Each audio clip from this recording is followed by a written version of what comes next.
Olá, pessoal. Boa noite a todos.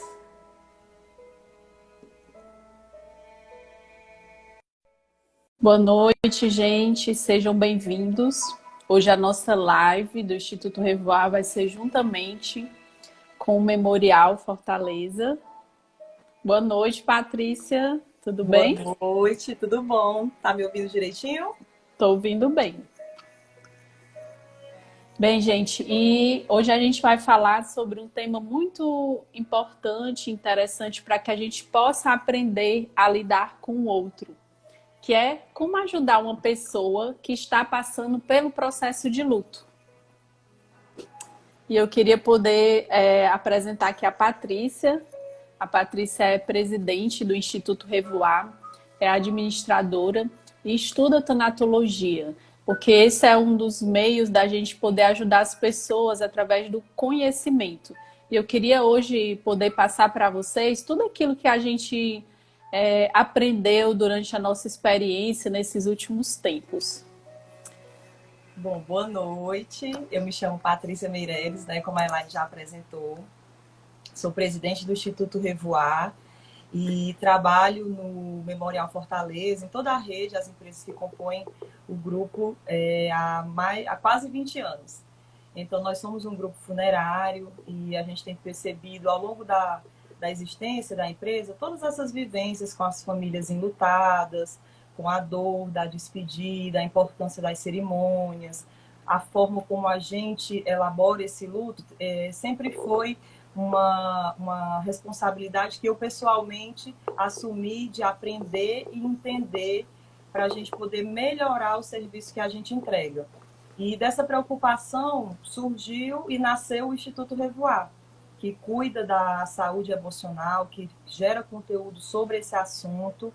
E o luto, sem dúvida, é o carro-chefe que a gente mais fala, que a gente mais interage, que a gente consegue receber um feedback muito positivo quando a gente realiza esse tipo de trabalho com as pessoas. E a gente tem se preocupado, né? Como a gente pode ajudar melhor as pessoas que perderam seus entes queridos, ou que perderam alguma coisa ou alguém ao longo da vida, não necessariamente pela morte. E aí a gente vem estudando essas lives, de que forma a gente pode chegar até vocês, e desenvolvemos esse bate-papo aqui para tirar as dúvidas e orientar a gente a como viver melhor, né, com os lutos e as perdas que a gente enfrenta. Muito bom, Patrícia. E eu queria pedir a vocês um favor, que vocês pudessem convidar outras pessoas que estão aí no seu bate-papo, nas mensagens. Aqui embaixo, lá embaixo, tem uma setinha de um aviãozinho em que você pode estar convidando as pessoas para participar aqui conosco nessa live de hoje, tá certo? E, gente, para a gente poder iniciar, eu queria explicar um pouco sobre o que é o processo do luto. O luto, ele é um tempo necessário, ele é um tempo que se faz presente no instante em que a gente tem uma perda significativa.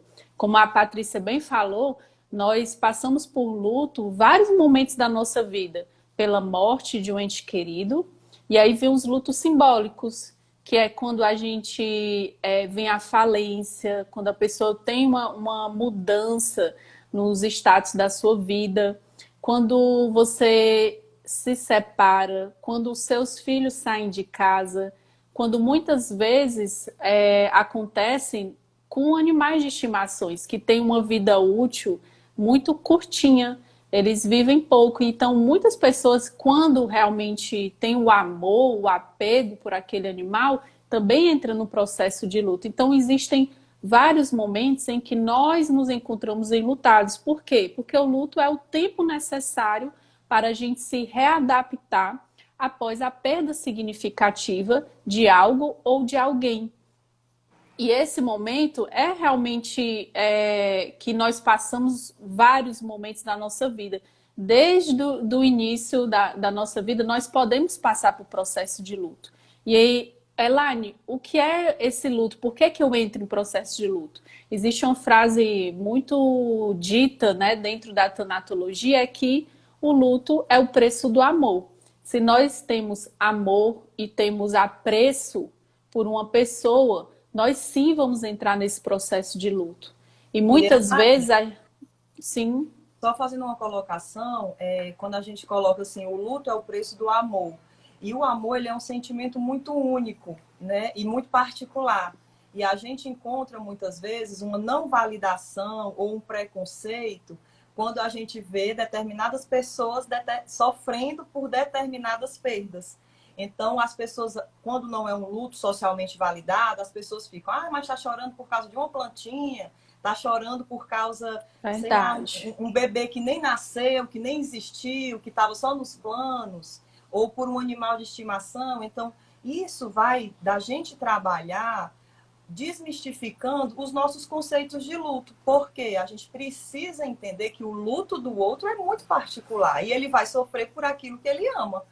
Exatamente, que pode ser o que não, o que eu não sofro, né? E a outra pessoa. Então é muito individual, é muito realmente singular, né? Dentro dessa singularidade de você vivenciar esses processos de luto está a relação que você tem diante daquela perda que você teve, da falta que você vai sentir. Porque se o luto é uma readaptação, então eu vou aprender a viver sem aquela pessoa ou modificando alguma coisa na minha vida.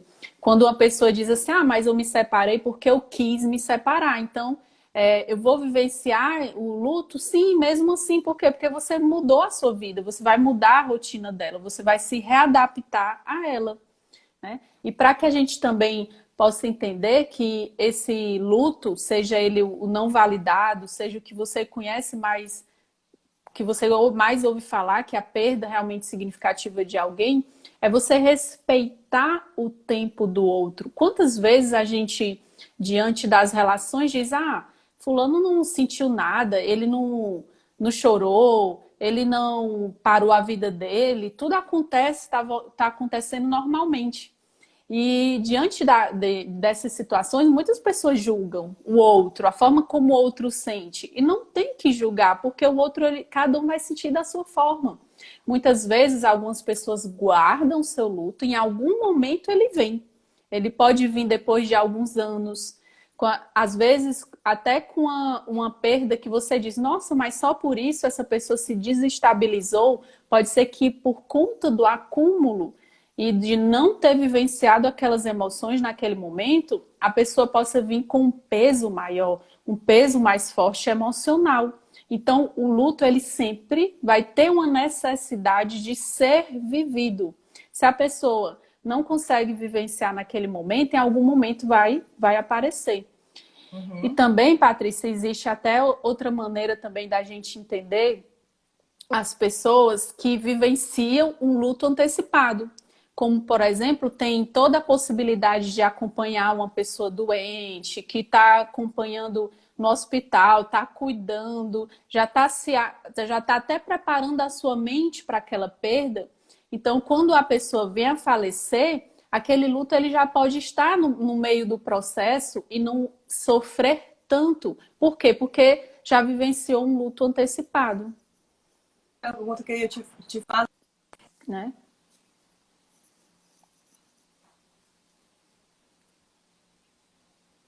um pouco da tanatologia, a gente aprende que ele está presente durante toda a nossa vida. Então, existe para que a gente consiga entender esse processo? Patrícia, cortou um pouquinho, eu não ouvi a tua pergunta. Pode falar de novo, por favor? Posso? Está me ouvindo bem? Tô. Existe alguma forma da gente ter alguma educação para a morte e o morrer? De que forma a gente pode criar essa consciência de que essas perdas estão na nossa vida ao longo da jornada e nos prepararmos um pouco para ela, inclusive emocionalmente? É a gente poder criar diálogos com as pessoas ao nosso redor. é a gente... E isso é muito cultural. O que é que acontece? As pessoas, quando nós vamos falar, quando eu morrer, você coloca aquela música e a pessoa diz, não, não vamos falar sobre isso, isso é uma coisa ruim, vamos mudar de assunto. Então, uma das formas da educação da morte é você comentar isso. Eu mesma converso muito com a minha filha, uma das formas de você ensinar os filhos, as crianças, sobre a educação da morte é você adotando animais de estimação, por conta do seu tempo de vida curto. E você tem aquela possibilidade, naquele momento, de falar da morte. Nunca esconda, diga assim, o peixinho morreu, e aí você disse assim, meu filho, o peixinho foi embora, e não explicado o que é a morte. Então você já está aí fazendo uma deseducação da morte. Explicar, olha, morreu, quando o ser vivo morre, ele tem um tempo de vida curto e a gente tem que aceitar que a nossa vida é assim. Então, possibilitar esses diálogos numa mesa de conversa com os familiares, é você planejar, inclusive, o que é que você gostaria que acontecesse depois da sua morte. E esses diálogos, eles não são tenebrosos, eles não são negativos, eles são necessários. Quantas famílias ficaram completamente desorientadas porque nunca falaram sobre isso, ninguém se preparou, a pessoa que faleceu, ela não deixou os pareceres, as necessidades como ela gostaria que fosse, e as pessoas sentem essa necessidade, né? Então, quando você se prepara mais para a morte, é quando você fala, né? Preparar para quebrar esse tabu, essa educação, é quando você fala da sua própria morte e de como você gostaria que as pessoas ficassem. Olha, filha, no dia que eu morrer, a mamãe quer que você fique muito, muito unida com seu irmão. As coisas eu quero que fique assim. Os meus bens vai ser dessa forma. Se vocês puderem fazer, eu vou gostar muito que seja assim. Então, você expressar. É uma maneira da gente poder colocar o assunto e quebrar esse tabu, né, da morte. Muito bom. Então, Elaine, fala um pouquinho também sobre as fases do luto e como a gente pode perceber isso em outra pessoa. Se tem algum comportamento específico, tipo, algum familiar meu está se comportando, tá mais recolhido, está muito agitado. Como que eu posso Muito bom. perceber mais ou menos em qual fase ele está e de que forma eu posso entregar uma ajuda? Isso é muito interessante porque é um dos assuntos que a gente trata no nosso grupo de amparo emocional Revoar, que eu vou até falar para vocês ao final. O nosso grupo, a gente fala sobre essas fases do luto, para as pessoas poderem se identificar. E são 5, né? A gente pode chamar de estágios. 5 estágios, não necessariamente nessa ordem que eu vou falar, mas que eles acontecem. Que o primeiro é a negação, quando a pessoa ainda não caiu a ficha, ela ainda não aceitou que aquilo pode estar acontecendo. Ela simplesmente nega aquela realidade. Ela diz, não pode estar acontecendo comigo. Ou dorme e diz, foi um pesadelo, isso realmente é algo que está longe de mim. E de repente vem, a negação, ela fica oscilando também. Isso acontece muito nos ambientes hospitalares, né? Quando a pessoa recebe a notícia e ela fica assim, não acredito. Até mesmo diante do velório, pode acontecer da pessoa estar lá, estar sorrindo, estar se divertindo, assim, brincando, né? Não é diversão no sentido de sorridente. Mas ela está ali porque simplesmente a ficha dela não caiu. E é a maneira dela de vivenciar. É um mecanismo de defesa que o próprio organismo, a mente, ela produz para proteger a pessoa daquela perda. E tem algumas pessoas que duram até 3 meses para a ficha cair totalmente, para ela entender que aquilo aconteceu. Outra fase do luto, do estágio do luto, é a raiva. É quando você culpa o outro por aquilo que aconteceu. O hospital, o médico, ou alguém que era para ter cuidado melhor, mas não cuidou, que era para ter zelado mais, ou até mesmo você. Você pode sentir raiva de você e de Deus. Deus, por que você permitiu que isso acontecesse? Eu orei tanto, eu rezei tanto para e você não atendeu, né? O Senhor não atendeu minhas orações, então acontecem também de até se voltar contra a sua fé.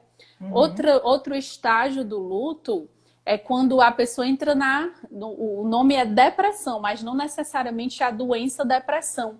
É quando a pessoa se recolhe mais na sua tristeza, ela tá ali mais voltada para o seu quarto escuro, solitário, e ela vai ali se realmente vivenciando a dor. Quando a dor já vai se adaptando, vai se instalando ali de uma forma que você vai conseguindo entender melhor e abraçar essa dor. E Uhum. depois também temos a barganha, que é quando você começa as negociações com você mesmo. Ah, da partir de agora vai ser diferente, eu vou fazer as coisas de um modo é, que eu possa vivenciar melhor cada situação. Você vai negociando e dizendo e fazendo trocas com você para se chegar até a aceitação. Eu não gosto de utilizar o termo que uma pessoa supera um luto Ou cura, né?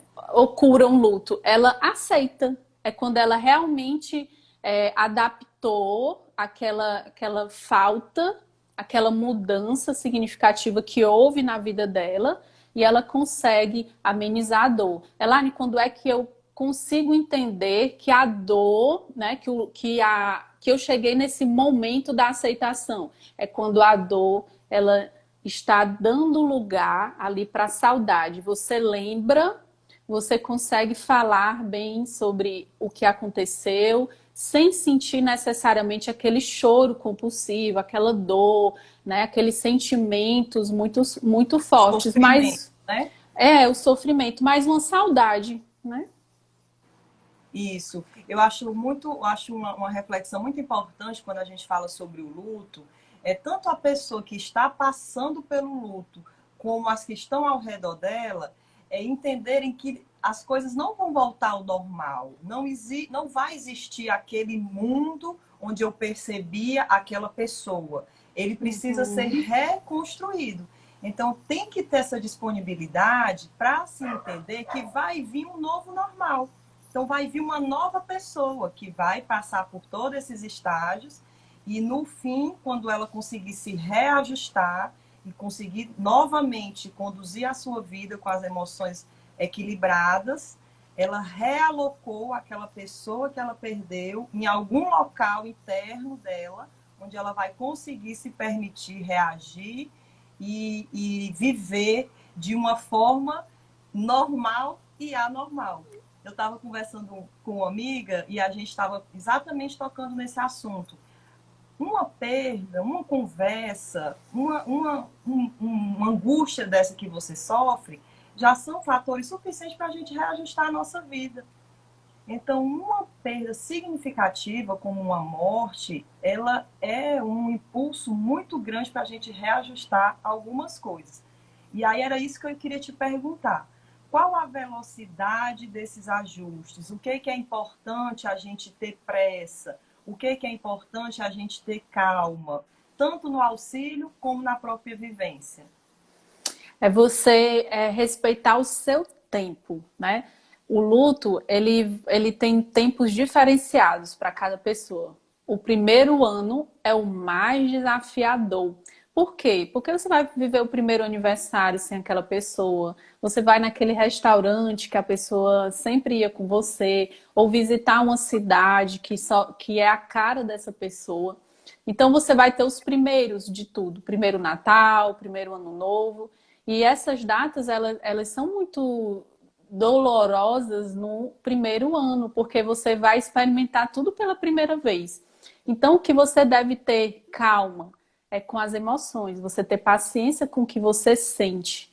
E também, muitas pessoas têm dúvida, Patrícia, a respeito de o que é que eu faço com as coisas dessa pessoa, com os objetos, com as roupas. Você também precisa respeitar o seu tempo em relação a isso.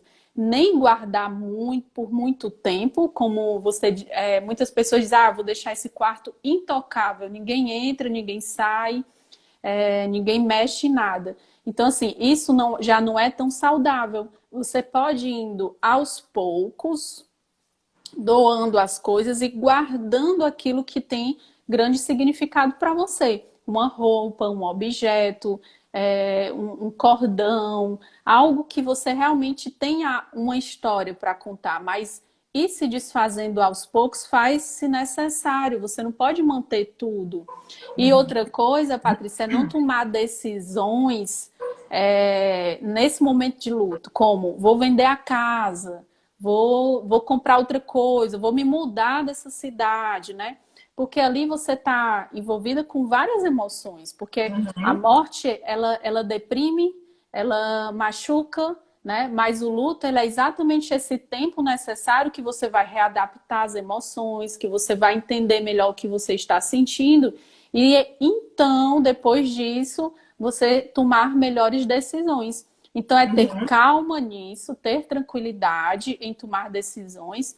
E a pressa nem é questão de você ter pressa para fazer algo, né? É você ir se sentindo, você ir conversando, falando. E por isso que é tão importante quando você vai ajudar alguém nesse processo de luto, é não ter vergonha de perguntar para a pessoa o que ela está sentindo. Como é que foi? No primeiro momento, ali nas despedidas, há muitas pessoas que ligam, há muitas pessoas que se aproximam. A primeira semana, então, você não se sente só de jeito nenhum. A pessoa se sente acompanhada o tempo inteiro, né? Uhum. Mas depois disso, todo mundo vai embora. Todo mundo está nas suas casas, já está vivendo a sua vida novamente, indo para o seu trabalho, e a pessoa que ficou enlutada, ela está sentindo a mesma coisa todos os dias. O primeiro mês, o segundo mês, o terceiro mês, já está todo mundo esqueceu ou não quer tocar no assunto para não fazer você sofrer, mas você lembra o tempo inteiro. Então, como eu posso ajudar uma pessoa que está passando pelo luto? Pergunte, mas se você perguntar, você esteja também apto para ouvir. Se você disser como é que você está, como é que está a saudade, e aí Uhum. está sentindo alguma coisa, você também tenha tempo para ouvir essa pessoa. Como é que seria essa escuta boa, Elaine? A gente fazer dar a nossa opinião, só ouvir? Como é que eu seria um bom ouvinte para uma pessoa que está enlutada? Que tipo de pergunta eu posso fazer para ela? É você não dar opiniões, né? Porque você realmente dizer, mas quando eu perdi a minha mãe, foi assim, assim, assim. Só que não existe receita pronta e a maneira como você sentiu, por mais que você diga assim, eu sei o que você está passando, você não sabe, porque eram relações diferentes. Uhum. Mas você pode compartilhar a sua história não dizendo para a pessoa o que ela tem que fazer, não dizendo Uhum. para a pessoa como ela tem que fazer, mas você ouvindo atentamente e fazendo perguntas e deixando a pessoa falar. Nunca dizer assim, você é muito forte, você é muito, olha como você está Superou, né? bem, olha como você superou, porque não é, às vezes as pessoas falam isso, Patrícia, não é porque elas acham assim que elas acham que está ajudando. Uhum. Elas pensam realmente que estão ajudando. Porque ela diz, eu vou incentivar e dizer que ela está forte, que é para ela Se superar, mas sentir não é. forte, né? Se sentir forte e não é. A pessoa, ela precisa naquele momento é se sentir ela mesma. É você estimular ela até que ela, uma pergunta e dizer assim, olha, como é que você está? Como é que estão sendo as suas noites? Você tem dormido bem? Então, quando você faz uma pergunta aberta, sem a pessoa ter que responder sim ou não, você gera naquele momento uma possibilidade dela poder desabafar. E se ela chorar, esteja com um lencinho ali para ajudar, para você Uhum. acolher, para você abraçar aquela dor junto com ela. O sentir-se forte, quando você diz você está muito forte, você estimula a pessoa a permanecer em algo que ela, naquele momento, talvez tudo que ela precise é relaxar e não se sentir forte. Isso, fazer com que a pessoa se sinta feliz ou proporcione alguma diversão.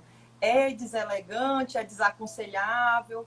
O ideal seria ela ter consciência mesmo daquela perda e daquele sofrimento que ela está passando. Porque às vezes a gente quer Sim, animar a pessoa, é. mas ela não quer ser animada, ela precisa Ela viver aquela dor, né? Perfeito, é isso mesmo. Ela precisa, né? O que você pode fazer? Ah, eu tô fazer programas mais íntimos. Eu tô indo aí para tua casa, eu tô levando uma janta. Ah, Uhum. sabe, uma sopinha, né? Não faz mal para ninguém.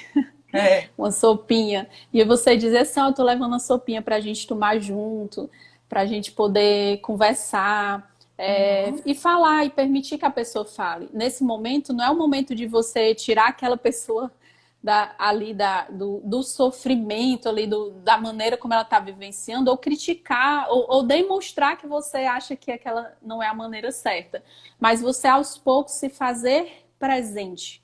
Fazer, Uhum. fazer ser uma companhia agradável, sem dizer o que tem que fazer, mas ouvindo. Então, Uhum. eu uso muito o princípio de que, nesse momento, né, nós temos duas orelhas e uma boca. Então, que a gente escute mais e fale menos. Pega uma foto da pessoa, diga, olha, nesse dia, como é que você se sente? Porque tem pessoas também, Patrícia, que ainda não se sentem à vontade para ver a foto. Então, tranquilamente, assim, com muita delicadeza, você poder ir se achegando e ajudando as pessoas a enfrentar, né? Tipo, eu não passo nem na porta do quarto da pessoa. E aí você Uhum. respeita, mas em um dado momento você convida, vamos ali, você quer me mostrar alguma coisa que está no quarto? Como é que eu... Entende? Identificar, você identificar como você pode ajudar a pessoa. Se Uhum. você liga para a pessoa e diz assim, ah, eu tô aqui para o que você precisar. Sabe quando a pessoa vai te ligar? Nunca. Nunca. Você diz assim, ó, eu tô aqui para o que você precisar. Ela não vai te ligar, provavelmente, né? A não ser que seja muito íntimo, né? Muito próximo da família, até intimidades mesmo. Mas a pessoa não vai te ligar, ela não vai te aperrear, ela vai achar que está te incomodando. Então, Uhum. quando você identifica o que a pessoa precisa, fica muito mais fácil. Você sabe, poxa, a casa dela está toda desarrumada e tudo que ela precisa naquele momento pode ser uma pessoa que vá arrumar, que lave um Uhum. prato, que faça uma comida, ou que simplesmente se importe, de Uhum. verdade, de coração, né? E como é que a gente pode perceber que essa pessoa precisa de uma ajuda profissional, né? A gente sabe que o Pronto. luto não é uma doença, ele faz parte da nossa vida, né? É é um estágio aí que nós vamos precisar passar. Mas como eu identifico isso e como eu faço quando a pessoa não quer ou quando ela quer e tem vergonha, nesses cenários que às vezes se apresentam? A ajuda terapêutica, ela é necessária para qualquer tipo de... Ela é bem aceita para qualquer tipo de luto. Mas o mais recomendado, quando ela, né, realmente está necessitando de uma ajuda profissional, é quando esse luto ele persiste em um sofrimento muito forte. Quando há a insônia, quando a pessoa ela não consegue voltar à vida normal, tipo, ela já terminou o tempo ali, de ausência do trabalho, que eu acho curto, é muito curto, né? Uhum. O que Muito a bom. CLT coloca, muito curto mesmo. Mas naquele momento é você ver realmente na pessoa uma possibilidade dela vivenciar uma experiência terapêutica para ela aliviar um pouco do sofrimento. Quando ela conta experiências, que está sonhando demais com a pessoa a ponto de ficar assustada, quando ela começa a sentir os mesmos sintomas que a pessoa que faleceu, que são algumas características do luto complicado, que a gente chama, né? Uhum. Que é o luto que persiste, vem acompanhado de muita dor, muito choro, e também entender que quando o luto, a pessoa está vivenciando o luto, pode acontecer o quê? Da imunidade baixar, porque vem acompanhado de tristeza, de melancolia. E nesse momento a pessoa pode baixar um pouco a imunidade, pegar um resfriado, sentir dores no Uhum. corpo, da tensão, por causa do medo de enfrentar as coisas, de como elas vão ser. Então, é saber, né? Como você disse, Patrícia, o luto não é uma doença, mas ele muitas vezes pode parecer que você está doente. Por quê? Porque sua imunidade baixou, porque você sente algumas dores no corpo. Mas, Elaine, Uhum. quando identificar que é um luto complicado e que necessita né, de uma intervenção terapêutica ou psiquiátrica, quando vem acompanhado de muito choro, muito sofrimento, a ponto da pessoa não ter trégua, ela não ter brechas ali para um bem-estar. Porque no Sim. luto, o luto normal, o que é que a pessoa tem? Altos e baixos, né? No luto complicado, vem acompanhado de muito mais outras coisas. Isso, e a gente sabe que os fatores que complicam o luto, muitas vezes, são mortes prematuras, né? Mortes repentinas, um estresse muito grande, Suicídio. suicídio. Então, de uma certa forma, Inclusive a a gente da pandemia agora, né? sim. Porque geralmente a pessoa em 15 dias ela vem a falecer por conta de um vírus onde ela estava saudável, né? Uhum. Então, a gente já pode, de certa forma, entendendo sobre esse assunto, ser uma ajuda e um suporte mais efetivo, né? Eu sempre gosto de Uhum. separar que existe as condolências e existe a ajuda na prática mesmo. Então, a gente precisa separar o que é que a gente quer entregar. Onde eu vou posicionar aquela pessoa que está enlutada e o que é que eu vou entregar para ela. Eu vou entregar as minhas condolências e os meus sentimentos, que eu posso fazer isso através de palavras, eu posso enviar rosas, eu posso enviar uma carta, uma mensagem, está à disposição compartilhando os sentimentos da perda. Como eu também posso posicionar essa pessoa que está sofrendo com a minha ajuda mais efetiva.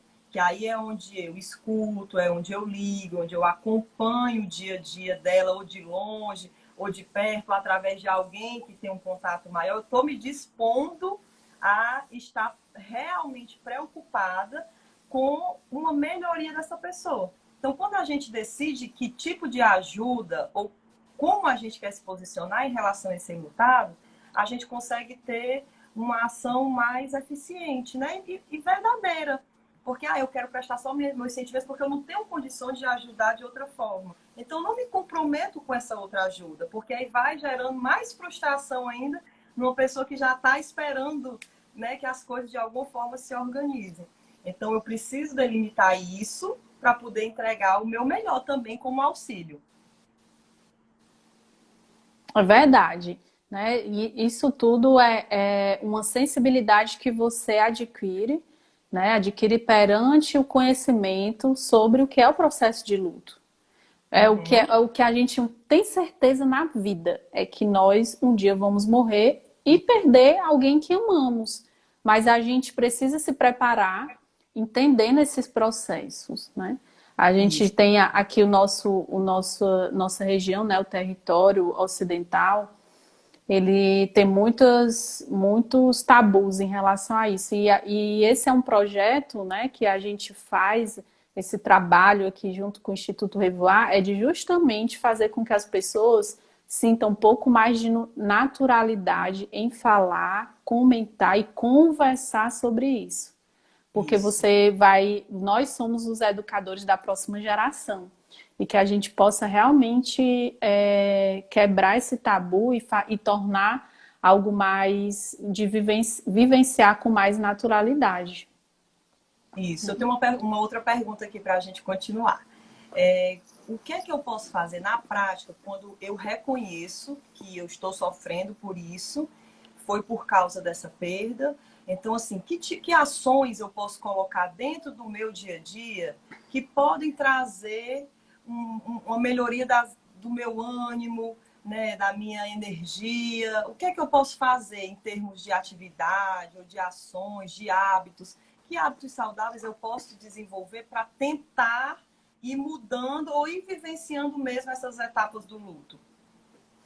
É muito legal, porque muita gente fica nessa dúvida, né? O que é que eu faço agora? Uma das coisas é você escrever. Escreva, reserve um caderninho, um bloquinho, para você expressar ali suas emoções, o que é que você gostaria de falar para esse ente querido, o que é que você acha que ele falaria para você nesse momento que você tá sentindo a falta dele. Outra coisa, Patrícia, é você identificar alguma coisa que você faz, que você sempre teve um sentido, um propósito naquilo que você faz e você voltar a fazer.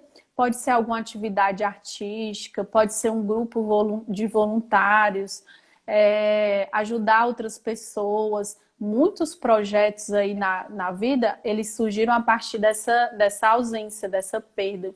Uma das coisas é o Biadote, né? Foi realmente criado por pais, né?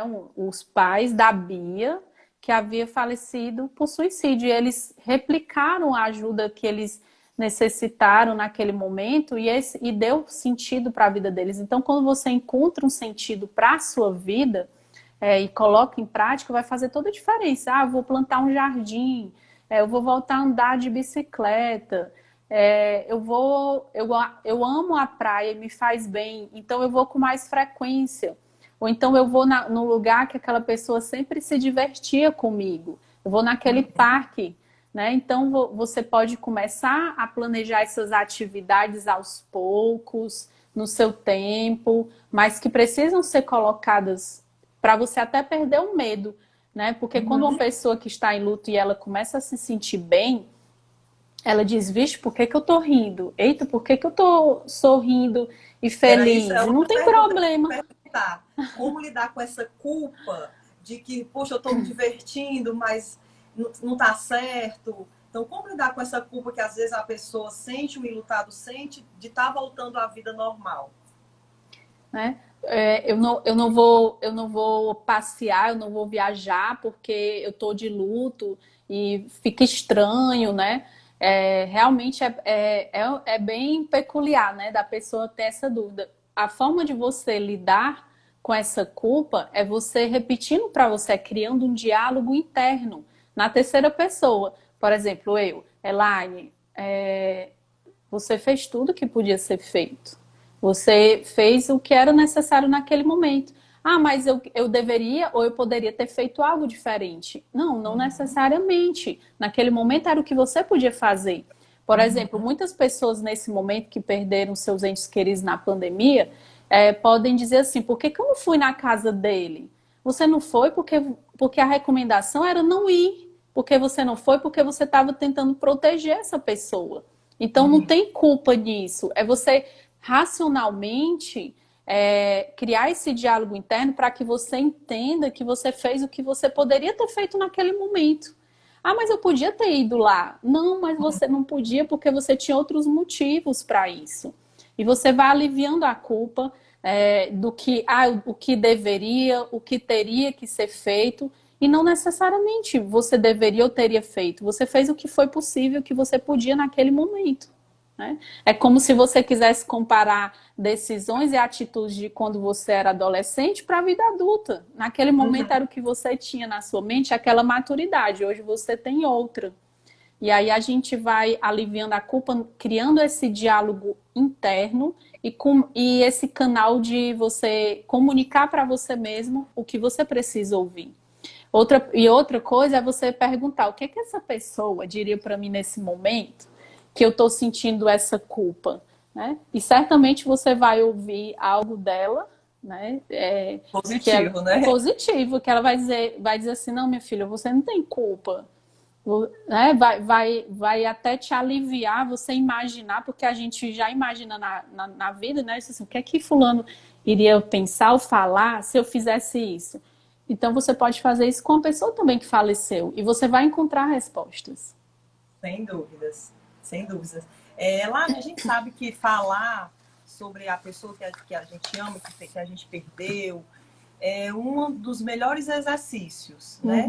E sabendo disso, a gente criou o grupo de amparo emocional Revoar, onde a gente proporciona esse ambiente. Então, fala um pouquinho como é que ele está acontecendo agora, como é que ele acontecia, como a gente teve que remodelar e como ele está à disposição das pessoas. Bem, o GAE, o Grupo de Amparo Emocional Revoar, ele foi criado para os nossos encontros presenciais, né?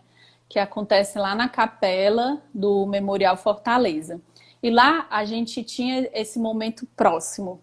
E outra coisa, até para ajudar as pessoas, quando você perceber que o outro está em processo de luta, acompanha ele nesse grupo. Uma das coisas é você levar a pessoa para um grupo de amparo emocional. Ah, mas a pessoa não tem coragem, ela tem medo do que vai sentir, medo do que vai falar. Então, às vezes, ir com um amigo é muito bom, vai fazer toda a diferença, né? Então, a gente tinha lá esse momento de intimidade, de compartilhar. E um ajuda o outro. Lá no o grupo, ele não é uma palestra, não é para você ouvir, mas há um momento em que você pode falar, um momento em que você pode Uhum. comunicar com o que você sente. E às vezes, muitas vezes, você não precisa falar também. Se você quiser ficar em silêncio, também é muito respeitado. A gente preza muito algumas indicações que nós apresentamos no início, que é a descrição, o que for falado ali, que a gente não replique em outro momento. A presença nos encontros que são sequenciais, né? No caso, nesse momento, como a gente não está podendo fazer o presencial, nós estamos fazendo online. Então, são 6 encontros. Cada grupo que a gente forma participa de 6 semanas, um encontro por semana. E ali a gente, mesmo que seja por vídeo, nós tivemos a primeira experiência com a nossa primeira sala online. E foi muito bacana. A gente ainda está tendo, né? Na próxima semana vai ser o nosso último encontro. E poder compartilhar e sentir cada emoção, ouvir o nome da pessoa que faleceu, daquele amor da vida da pessoa, ouvir quais são as características, o que deixou de bom, a gente fica com o coração cheio. E as pessoas, elas se sentem compreendidas, elas se sentem aliviadas. E é um amor demais, é muito amor dentro de um grupo, é puro amor. A gente ouvir, compartilhar, se emocionar junto e poder sentir a presença daquelas pessoas. Exatamente. E tem umas perguntinhas aqui de como participar. A gente vai estar abrindo uma turma nova, né, no dia 21 de julho. E a gente vai, acompanha nas redes sociais que a gente vai deixar sempre um linkzinho para inscrição, para a gente formar de novo esse grupo, que a gente tem muito carinho, muito respeito e tem nos ensinado muito como sermos pessoas melhores, mais humanas, a arte de ouvir. E fica aqui o convite para quem quiser participar. Segue a gente aqui no Instagram que vai sair o link para fazer essa inscrição para participar. E quem quiser já participar, né, Patrícia, que já tem gente interessada, você pode mandar um direct que a gente já fica com o teu nome e o teu telefone, porque a próxima turma ela vai ser no dia 21, né? No dia 21 desse mês a gente já inicia a próxima turma. Então, se você já estiver interessado, coloca lá no direct seu nome, seu telefone e a gente vai entrar em contato. Isso. Ainda temos um tempinho, né? Vou fazer mais uma pergunta. Tem umas perguntas aqui também, Patrícia, nos quadradinhos. Deixa eu ver se a gente já respondeu. Coloca. Deixa eu ver aqui. No caso de mortes súbitas, o processo de luto é diferente? Sim. A gente falou que o susto, né, aquele impacto mais forte, ele faz diferença, sim, na maneira como a pessoa sente, porque ela tem uma readaptação para poder lidar com a notícia. É diferente de uma pessoa que já vem adoecida há algum tempo, né? O enterro de uma pessoa costuma ser doloroso para os que ficam. Agora, deixa eu ver o resto. É necessário passar por esse ritual? Pronto. Assim, há algumas pessoas que optam por não passar pelo ritual. Mas o indicado é que sim, inclusive crianças, que você participe, porque faz parte de uma despedida e de caimento de fichas. Né? Aquele ritual ele é extremamente necessário e muito humano para nós. Deixa eu ver outra aqui. Quando a família perde alguém por conta de atos inconsequentes de outra pessoa. Aí não tem o resto da pergunta, que cortou. Como em acidente. Como em acidente, é o restinho da pergunta. Quando a pessoa perde alguém por conta de atos inconsequentes, né? É um processo de luto complicado também. Ele entra na mesma coisa das mortes súbitas, né? É um impacto muito forte. Engraçado, Patrícia, contar até uma experiência que dos grupos que a gente fez lá, né? Que acredito que você até participou no dia também. Nós tínhamos pais de filhos assassinados, todos que estavam no grupo.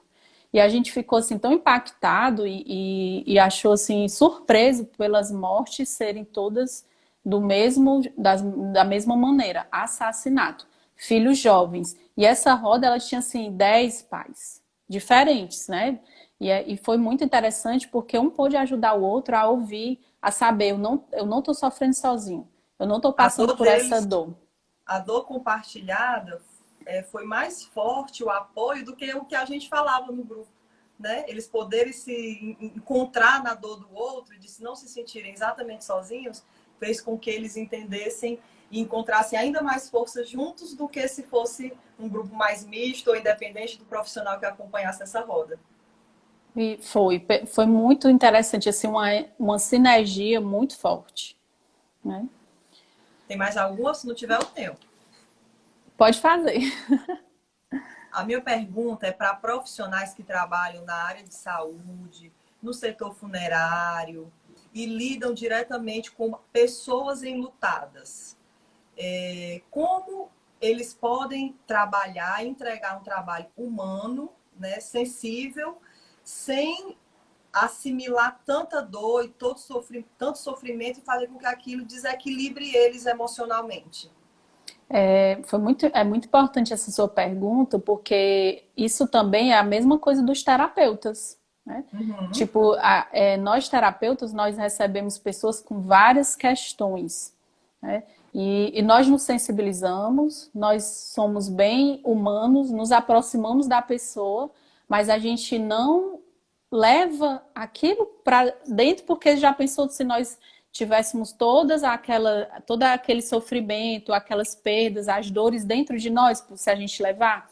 Então é muito importante que você, agente funerário, terapeuta, pessoas que trabalham diretamente com pessoas que estão em processo de luto ou enlutadas, que você trabalhe as suas emoções, né? Participando de rodas de conversa, que você consiga ver a dor do outro como uma forma que você ajuda e não entrar dentro dela.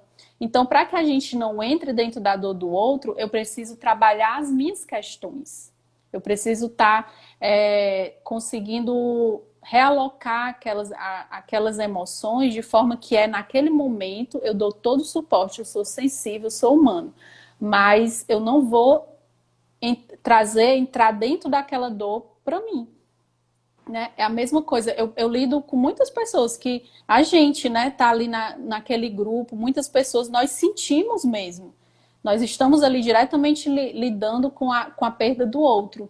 Mas naquele momento a gente se doa por completo, mas nós não podemos mergulhar junto Uhum. no outro, né? Então, o que é que a gente faz lá no Memorial Fortaleza com os agentes funerários e com nós? A gente faz rodas de conversa.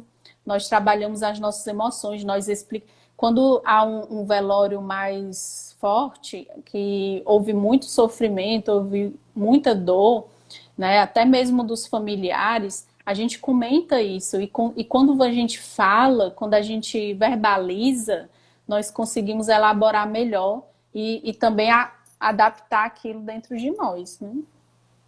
E é importante as pessoas saberem que essas rodas de conversa, eu posso estar promovendo uma com as pessoas que eu amo, na minha família, no meu grupo de amigos, para a gente poder conversar, falar e se sentir melhor. Então, esse é um hábito que proporciona um alívio e que é muito saudável que a gente realize isso dentro dos nossos círculos, né? Para a gente estar oferecendo, de fato, esse apoio. Se eu não estiver bem, eu não vou entregar um bom trabalho. Então, eu preciso estar bem para entregar um bom trabalho. E é isso que a gente preza, é isso que a gente busca para as pessoas poderem estar realmente preparadas para lidar com a dor do outro. Né? Muito bom. Então, pronto. Quer fazer mais alguma consideração? Deixa eu ver se eu anotei algumas coisas aqui. O que fazer para ajudar, né? Só para a gente finalizar.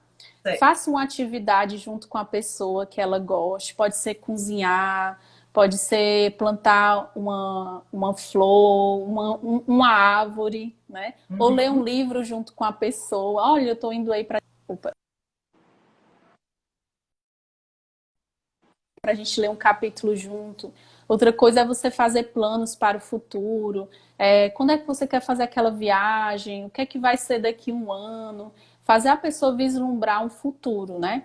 Outra coisa que eu coloquei também é você ajudar a pessoa a entender que vai ter dias bons e ruins. Quando a pessoa, Uhum. muitas vezes, ela olha, eu já estava me sentindo tão bem, de repente ontem eu chorei demais. Ajuda a pessoa a entender que faz parte. Aí muitas vezes quem está sofrendo diz assim: ah, mas eu tive uma recaída. Não é uma recaída, é natural, faz parte, Uhum. né? Outra coisa que eu coloquei bem legal, que adote um animal, porque você Uhum. vai gerar um carinho, você vai ter uma companhia, vai ter troca de amor ali e faz muito bem para a alma. Se você gosta de animal, esse seria um momento legal de você, porque você conversa com ele, ele sempre vai estar perto de você, né? Encontre os amigos, proporcione esses encontros, ajuda essa pessoa a encontrar outros amigos, né? Tragam pessoas que ela ama para perto dela, não fazendo uma festa, mas Uhum. trazendo para perto dela. Então, eu acho que era isso, né? Espero que vocês possam poder ajudar mais as pessoas que estão precisando. E quem quiser conhecer mais sobre o Instituto Revoar e o projeto do Memorial Fortaleza, entre em contato com a gente, que nós vamos ter a maior satisfação de te responder. E na próxima semana, Patrícia, a gente vai estar com a musicoterapia, que é você Excelente. utilizar a música para você aliviar a sua alma, né? Entender como é que ela pode te ajudar. Muito bom. Também queria agradecer a presença de todo mundo. E é importante a gente ter essa consciência da morte, né, na nossa vida. E que nós possamos ser essas pessoas que escutam, que ajudam, que observam. A gente vai ter uma sociedade muito melhor quando a gente conseguir simplesmente respeitar, né, o que as pessoas estão sentindo. E essa é a maior conquista, quando as pessoas conseguem ver a dor do outro e se sensibilizar de alguma forma para que ele se sinta um pouco melhor. Então, muito Muito bom. obrigada. Obrigada a Elaine, que faz esse trabalho, né, à frente do Instituto Revoar. Muito obrigada também ao Memorial Fortaleza por acreditar nesse projeto, né, nos fomentar aí para que a gente continue executando, ajudando as pessoas a entenderem, a aprenderem, a melhorar. Nós somos só gratidão e queremos muito agradecer por tudo isso. Obrigada, Patrícia, né, que também é idealizadora desse projeto e a gente faz realmente essa ponte, né, participa de todos os encontros e convido e reforço aqui, né, só para reforçar que a Dalila colocou, né, que ela perdeu o neném dela, o bebê dela no início e ainda tem um Uhum. sentimento de perda. Então, gente, quem quiser participar do grupo, não necessariamente precisa ser de uma perda recente. Você pode ter tido uma perda algum tempo atrás e você ainda não conseguiu elaborar. Então fica mais uma vez aí esse convite. Qualquer tipo de luto que você tiver, você pode entrar para esse grupo com a gente, tá bom? Um beijo e muito obrigada, Patrícia. Tchau, Eu que gente. Boa agradeço. noite. Um beijo, boa noite.